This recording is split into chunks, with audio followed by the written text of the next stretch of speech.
Hi all, welcome back to min flavours for you. ഇന്ന് നമ്മൾ ചെയ്യാൻ പോകുന്ന റെസിപ്പി പൈനാപ്പിൾ ടിക്കേൻ്റെ റെസിപ്പിയാണ്. നമ്മുടെ നോൺ വെജ് ടിക്കേഴ്സിൻ്റെ കൂടെയൊക്കെ നല്ലൊരു സൈഡ് കോമ്പിനേഷനാണ് നമ്മുടെ ഈ പൈനാപ്പിൾ ടിക്ക. അപ്പോൾ നമ്മൾ വീഡിയോയിലോട്ട് പോകുന്നതിന് മുമ്പ് നമ്മുടെ ഈ ചാനൽ ആദ്യമായിട്ട് കാണുന്ന ആരെങ്കിലും ഉണ്ടെങ്കിൽ വീഡിയോ കണ്ട് ഇഷ്ടപ്പെട്ടാൽ ഒന്ന് സബ്സ്ക്രൈബ് ചെയ്തേക്കണേ. കൂടെയുള്ള ചെറിയ ബെല്ലൈക്കൺ കൂടെ എനേബിൾ ചെയ്ത് വെച്ചാൽ ഞാൻ ഇടുന്ന വീഡിയോസിൻ്റെ നോട്ടിഫിക്കേഷൻ നിങ്ങൾക്ക് മിസ് ചെയ്യാതെ കാണാൻ പറ്റും. അപ്പോൾ നമ്മുടെ റെസിപ്പിക്ക് വേണ്ടിയിട്ട് ഞാനൊരു മീഡിയം സൈസുള്ള പൈനാപ്പിളിൻ്റെ ഹാഫ് എടുത്തിട്ടുണ്ട്. ഇനി നമുക്ക് പൈനാപ്പിൾ മാരിനേറ്റ് ചെയ്യാനുള്ള പൗഡേഴ്സ് എടുക്കാം. ഞാൻ 1 ടീസ്പൂൺ കാശ്മീരി ചില്ലി പൗഡറും 1/2 ടീസ്പൂൺ കൊറിയാൻഡർ പൗഡറും 1/4 ടീസ്പൂൺ കുരുമുളക് പൊടിയും 1/2 ടീസ്പൂൺ ചാറ്റ് മസാലയും 1/4 ടീസ്പൂൺ ചെറിയ ജീരകത്തിൻ്റെ പൊടിയും പിന്നെ 1/2 ടേബിൾ സ്പൂൺ വിനീഗറും 1 ടേബിൾ സ്പൂൺ ഓയിലും 1 ടേബിൾ സ്പൂൺ കെച്ചപ്പും പിന്നെ ഇതിലേക്ക് ആവശ്യമായിട്ടുള്ള ഉപ്പൂടെ ചേർത്ത് കൊടുത്ത് നന്നായിട്ട് മിക്സ് ചെയ്തിട്ടുണ്ട്. ഇനി നമുക്കൊരു 1/2 ഇഞ്ച് തിക്നെസ്സിൽ കട്ട് ചെയ്തെടുത്തിട്ടുള്ള പൈനാപ്പിൾ പീസസ് ഇതിലോട്ട് ഇട്ട് കൊടുക്കുക. കൂടെ ഒരു ക്യാപ്സിക്കം ഇതുപോലെ ചോപ്പ് ചെയ്തിട്ട് നമ്മൾ ചേർത്ത് കൊടുക്കുന്നുണ്ട്. ഇതെല്ലാം കൂടെ നന്നായിട്ട് മിക്സ് ചെയ്തിട്ട് നമുക്കൊരു 1 മണിക്കൂർ മാരിനേറ്റ് ചെയ്ത് വെക്കാം.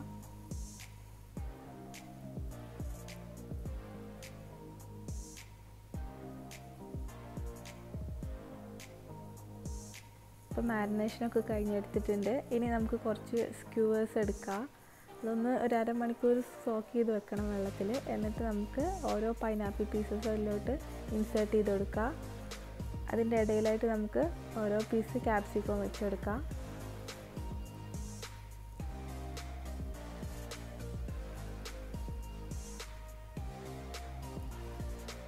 ഇതുപോലെ നമുക്ക് എല്ലാം ആക്കിയെടുക്കാം.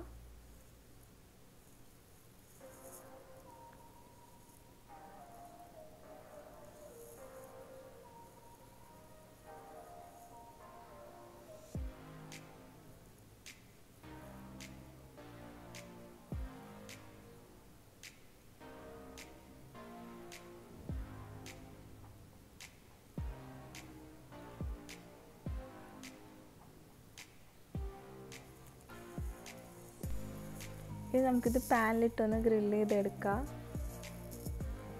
ഇതിന് വേണ്ടി ഞാൻ പാനിൽ കുറച്ച് ഓയിൽ ഗ്രീസ് ചെയ്ത് കൊടുക്കുന്നുണ്ട്.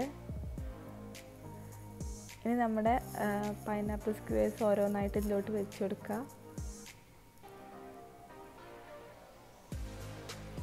ഒരു ലോ ടു മീഡിയം ഫ്ലെയിമിൽ ഇട്ടിട്ട് നമുക്കിത് സ്ലോ ആയിട്ട് കുക്ക് ചെയ്തെടുക്കാം. ബാക്കി വന്ന മാരിനേഷൻ മസാല നമുക്ക് ഇതിലോട്ട് ഇടയ്ക്കൊന്ന് ബ്രഷ് ചെയ്ത് കൊടുക്കാം. ഇടയ്ക്കിടയ്ക്കായിട്ടൊന്ന് ഫ്ലിപ്പ് ചെയ്ത് കൊടുക്കണം. നമ്മൾ എല്ലാ സൈഡും നന്നായിട്ട് ഗ്രില്ല് ചെയ്തെടുക്കണം. ഫ്ലെയിം ഒരുപാട് കൂട്ടരുത്, അപ്പോൾ ചിലപ്പോൾ കരിഞ്ഞു പോകാൻ ചാൻസ് ഉണ്ട്. ഒരു ലോ ടു മീഡിയം ഫ്ലെയിമിലിട്ടിട്ട് നമുക്കിത് ചെയ്തെടുക്കാം.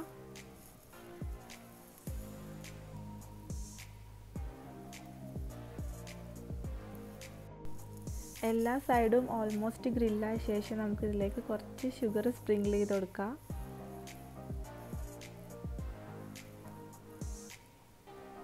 അപ്പോൾ നമ്മുടെ ഈ ടിക്കൊക്കെ ഒരു വേറെ ഫ്ലേവർ ആയിരിക്കും.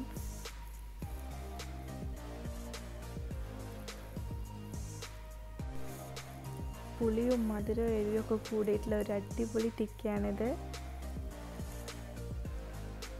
അപ്പോൾ നമ്മുടെ ടിക്ക റെഡി ആയിട്ടുണ്ട്.